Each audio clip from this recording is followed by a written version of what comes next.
La retombée de la poutre, donc sa hauteur, hein, cette hauteur est définie par rapport à la portée.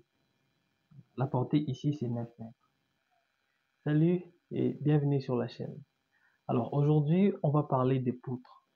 Donc on va comprendre pourquoi il y a des poutres dans les bâtiments, pourquoi on a des différentes sortes de poutres et leur dimensionnement.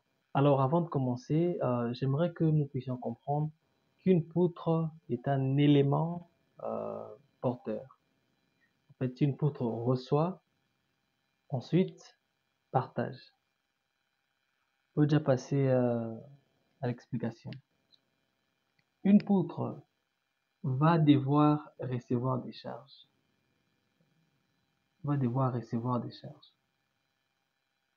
Après avoir reçu une charge, la poutre partage des charges. Alors, ici, nous sommes sur une section. Donc, c'est une coupe qui nous montre la poutre. Alors, si nous étions peut-être sur un dessin comme ça, comme cela, on a un poteau, on a aussi un poteau. Alors, on peut avoir une poutre. Alors là, voilà. Ça, c'est une poutre. Et c'est cette poutre-là. Alors, cette poutre va devoir recevoir une charge. Une fois elle reçoit la charge, elle va devoir partager ou transmettre. Ouais. Alors, la poutre transmet des charges. Lorsqu'elle transmet les charges, ces charges viennent ici vers le poteau et puis descendent. Voilà, ce sont les notions sur la descente des charges. Voilà. Aujourd'hui, nous allons parler de cette poutre. Et pourquoi nous avons une poutre qui est à l'intérieur de la dalle, une autre poutre qui a une partie dans la dalle et une partie qui dépasse mais des côtés supérieurs, et une autre poutre qui a une partie à l'intérieur de la dalle mais qui dépasse la dalle mais de manière inférieure. Et nous allons découvrir que ces poutres ont des différents noms. Voilà, comme on peut comprendre, nous avons ici noyer, nous avons rehausse, ou bien en allège, voilà, allège, voilà, lorsque ça monte. Et puis, nous avons une poutre retombée ou une poutre avec retombée. Et c'est ça, une poutre avec retombée. Là, c'est avec allège, et là, c'est noyer. Voilà. Alors, une fois nous finissons cela, voilà, on a compris pourquoi est-ce que nous avons ces poutres et pourquoi est-ce que nous avons les remplacements qui se différencient. Alors, on peut adopter ceci. Vu derrière l'explication que je viens de donner là-bas, nous pouvons adopter cette poutre lorsque nous n'avons pas une quantité de charge qui est vraiment excédente. Ça veut dire qui est plus sollicité, voilà, une charge qui est vraiment plus importante. Alors à ce point, nous pouvons opter pour ce type de poutre. Alors, vous avez l'exemple qui est là. C'est simple, ça transmet des charges et puis voilà. Et lors de la transmission, nous avons vu juste cette charge qui ce sera là l'exemple. Alors, si peut-être nous voulons parler, je vais sauter cette poutre pour revenir à un moment. Je vais revenir ici après. Je parle de la poutre retombée ou poutre avec retombée. Suivant cette explication, je nous donne l'explication pour cette troisième poutre. Voilà. Nous avons des poteaux. Au-delà de cela, nous avons notre poutre.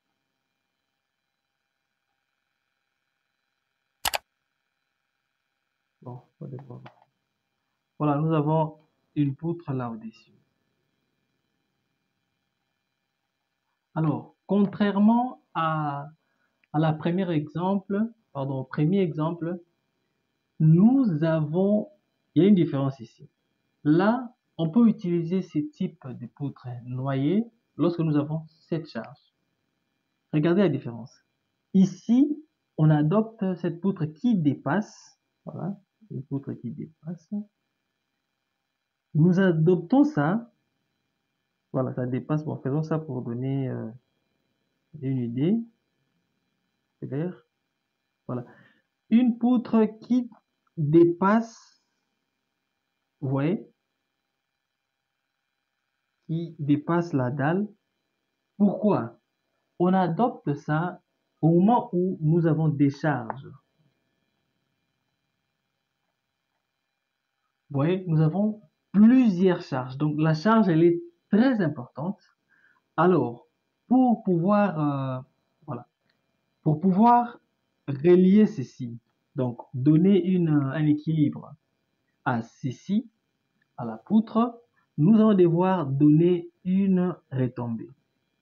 Et au-delà de cela, ce type de poutres arrive lorsque nous avons une grande portée. Vous voyez, par exemple, lorsque les architectes font leur conception, lorsqu'un architecte fait des conceptions, peut-être il a besoin qu'un espace, je sais pas, de 8 mètres, 10 mètres, ne puisse avoir des colonnes. C'est par rapport à des cas comme ça que nous recourons aussi à des poutres à retomber. Alors, on imagine que ici nous avons peut-être 9 mètres. Mais dans les 9 mètres, l'architecte dit qu'il n'a pas besoin de voir des colonnes à l'intérieur. C'est à ces points que nous allons adopter une poutre avec retombée. Voilà. Et puis, la retombée de la poutre, donc sa hauteur, hein, cette hauteur est définie par rapport à la portée. La portée ici, c'est 9 mètres.